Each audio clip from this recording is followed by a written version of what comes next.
Hi guys, gals, and non-binary pals. My gosh, that was the third or fourth take. I just kept slipping.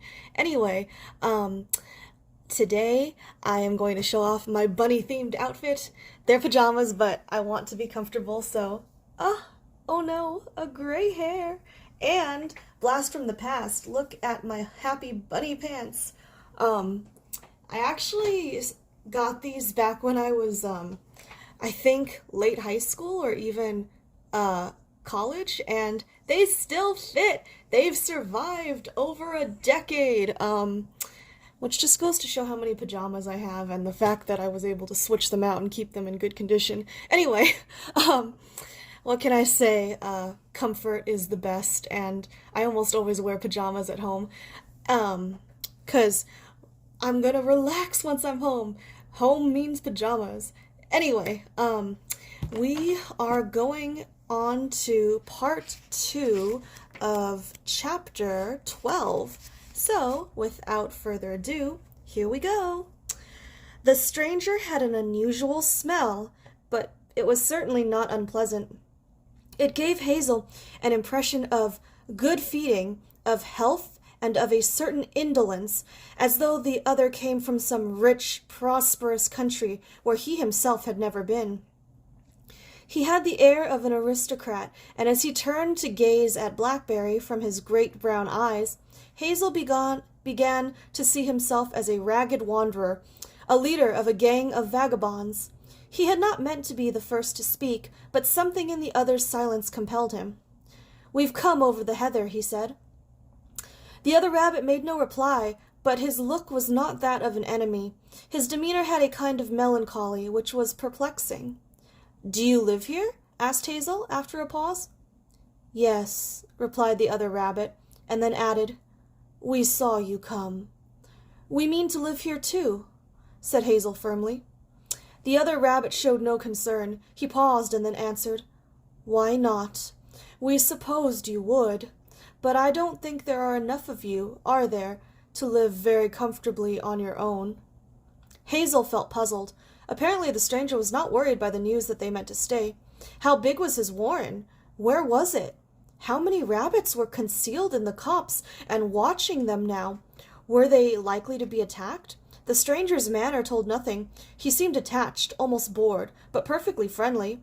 His lassitude, his great size and beautiful, well-groomed appearance, his unhurried air of having all he wanted and of being unaffected by the newcomers one way or the other, all these presented Hazel with a problem unlike anything he had had to deal with before. If there was some kind of trick, he had no idea what it might be. He decided that he himself, at any rate, would be perfectly candid and plain. "Also, there's a plane passing by. I hope it's not making too much noise in the background." "There are enough of us to protect ourselves," he said. "We don't want to make enemies, but if we meet with any kind of interference—" The other interrupted smoothly. "Don't get upset. You're all very welcome. If you're going back now, I'll come over with you. That is, unless you have any objection." He set off down the slope. Hazel and Blackberry, after looking at each other for a moment, caught him up and went beside him.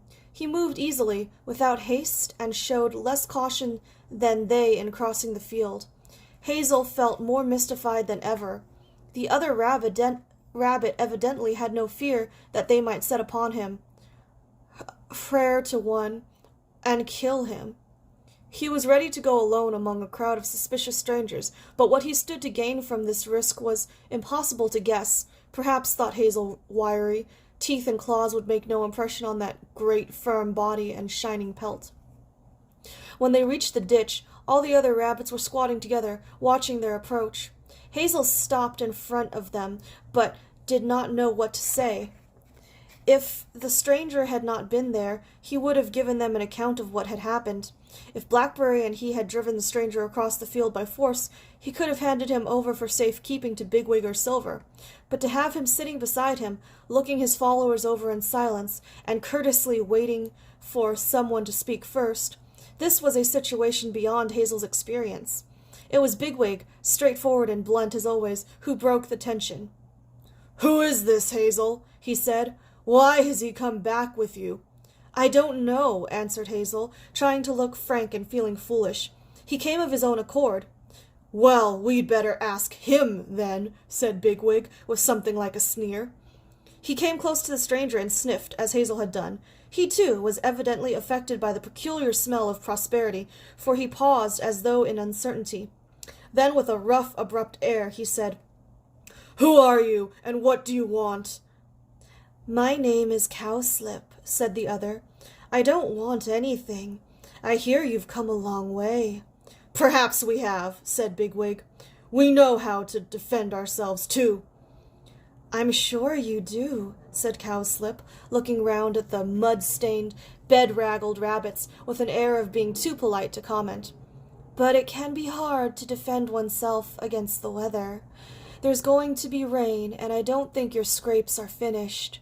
He looked at Bigwig, as though waiting for him to ask another question. Bigwig seemed confused. Clearly he could make no more of the situation than Hazel. There was silence, except for the sound of the rising wind. Above them, the branches of the oak tree were beginning to creak and sway. Suddenly Fiver came forward. "We don't understand you," he said. "It's best to say so, and try to get things clear. Can we trust you? Are there many other rabbits here? Those are the things we want to know." Cowslip showed no more concern at Fiver's tense manner than he had at anything that had gone before. He drew a forepaw down the back of one ear and then replied, "I think you're puzzling yourselves unnecessarily, but if you want the answers to your questions, then I'd say yes, you can trust us. We don't want to drive you away, and there is a warren here, but not as big a one as we should like. Why should we want to hurt you? There's plenty of grass, surely." In spite of his strange, clouded manner, he spoke so reasonably that Hazel felt rather ashamed. "We've been through a lot of danger," he said. "Everything new seems like danger to us. After all, you might be afraid that we're coming to take your doughs or turn you out of your holes."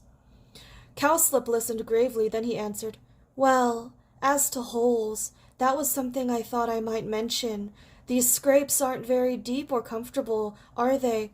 And although they're facing out of the wind now, you ought to know that this isn't the usual wind we get here. It's blowing up this rain from the south. We usually have a west wind, and it'll go straight into these holes. There are plenty of empty burrows in our warren, and if you want to come across, you'll be welcome. And now, if you'll excuse me, I won't stay any longer. I hate the rain. The warren is round the corner of the wood opposite." He ran down the slope and over the brook. They watched him leap the bank of the further copse and disappear through the green bracken. The first scatters of rain were beginning to fall, pattering into the oak leaves and prickling the bare pink skin of their ears. "Fine big fellow, isn't he?" said Buckthorn. "He doesn't look as though he had much to bother about living here." "What should we do, Hazel, do you think?" asked Silver. "It's true what he said, isn't it? These scrapes, well, we can crouch in them out of the weather, but no more than that. And as we can't all get into one, we shall have to split up." "We'll join them together," said Hazel. "And while we're doing that, I'd like to talk to you about what he said. Fiver, Bigwig, and Blackberry, can you come with me? The rest of you split how you like." The new hole was short, narrow, and rough. There was no room for 2 rabbits to pass. 4 were like beans in a pod. For the first time, Hazel began to realize how much they had left behind. The holes and tunnels of an old warren became smooth, reassuring, and comfortable with use. There were no snags or rough corners. Every length smells of rabbit, of that great indestructible flood of rabbitry in which each one is carried along, sure-footed and safe. The heavy work has all been done by countless great-grandmothers and their mates. All the faults have been put right, and everything in use is of proved value. The rain drains easily, and even the wind of midwinter cannot penetrate the deeper burrows. Not one of Hazel's rabbits had ever played any part in real digging. The work they had done that morning was trifling, and all they had to show for it was rough shelter and little comfort. There is nothing like bad weather to reveal the shortcomings of a dwelling, particularly if it's too small. You are, as they say, stuck with it and have leisure to feel all its peculiar irritations and discomforts. Bigwig, with his usual brisk energy, set to work. Hazel, however, returned and sat pensive at the lip of the hole, looking out at the silent, rippling veils of rain that drifted across and across the little valley between the two copses. Closer, before his nose, every blade of grass, every bracken frond was bent, dripping and glistening.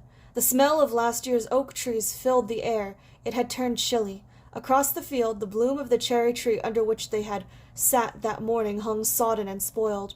While Hazel gazed, the wind slowly veered round into the west, as Cowslip had said it would, and brought the rain driving into the mouth of the hole. He backed down and rejoined the others. The pattering and whispering of the rain sounded softly but distinctly outside. The fields and woods were shut in under it, emptied and subdued. The insect life of the leaves and grass was stilled. The thrush should have been singing, but Hazel could hear no thrush. He and his companions were a muddy handful of scratchers, crouching in a narrow, draughty pit in lonely country. They were not out of the weather. They were waiting uncomfortably for the weather to change. "Blackberry," said Hazel, "what did you think of our visitor, and how would you like to go to his warren?" "Well," replied Blackberry, "what I think is this. There's no way of finding out whether he's to be trusted except to try it. He seemed friendly, but then, if a lot of rabbits were afraid of some newcomers and wanted to deceive them, get them down a hole and attack them, they'd start, wouldn't they, by sending someone who was plausible? They might want to kill us. But then again, he said, there's plenty of grass, and as for turning them out or taking their does, if they're all up to his size and weight, they've nothing to fear from a crowd like us. They must have seen us come. We were tired. Surely that was the time to attack us. Or while we were separated before we began digging. But they didn't. I reckon they're more likely to be friendly than otherwise. There's only one thing that beats me. What do they stand to get from asking us to join their warren? Fools attract Elil by being easy prey, said Bigwig, cleaning the mud out of his whiskers and blowing through his long front teeth. And we're fools until we've learned to live here. Safer to teach us, perhaps. I don't know. Give it up. But I'm not afraid to go out and find out. If they do try any tricks, they'll find I know a few as well. I wouldn't mind taking a chance to sleep somewhere more comfortable than this. We haven't slept since yesterday afternoon. Fiver? I think we ought to have nothing to do with that rabbit or his warren. We ought to leave this place at once. But what's the good of talking? Cold and damp, Hazel felt impatient. He had always been accustomed to rely on Fiver, and now, when he really needed him, he was letting them down. Blackberry's reasoning had been first-rate, and Bigwig had, at least, shown which way any sound-hearted rabbit would be likely to lean. Apparently the only contribution Fiver could make was his beetle-spirited vaporing. He tried to remember that Fiver was undersized and that they had had an anxious time and were all weary. At this moment the soil at the far end of the burrow began to crumble inward, and then it fell away, and Silver's head and front paws appeared. "Here we are. We've done what you wanted, Hazel, and Buckthorn's through next door. But what I'd like to know is, how about what's-his-name? Cowpat? No, Cowslip? Are we going to his warren or not? Surely we're not going to sit cowering in this place because we're frightened to go and see him. Whatever will he think of us?"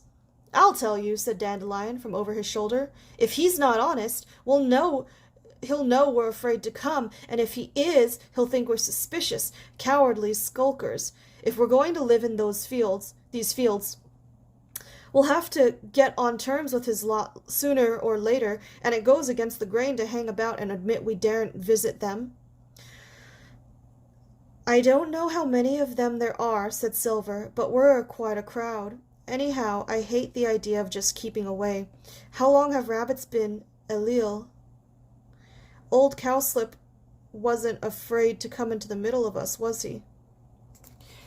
"Very well," said Hazel. "That's how I feel myself. I just wanted to know whether you did. Would you like Bigwig and me to go over there first by ourselves and report back?"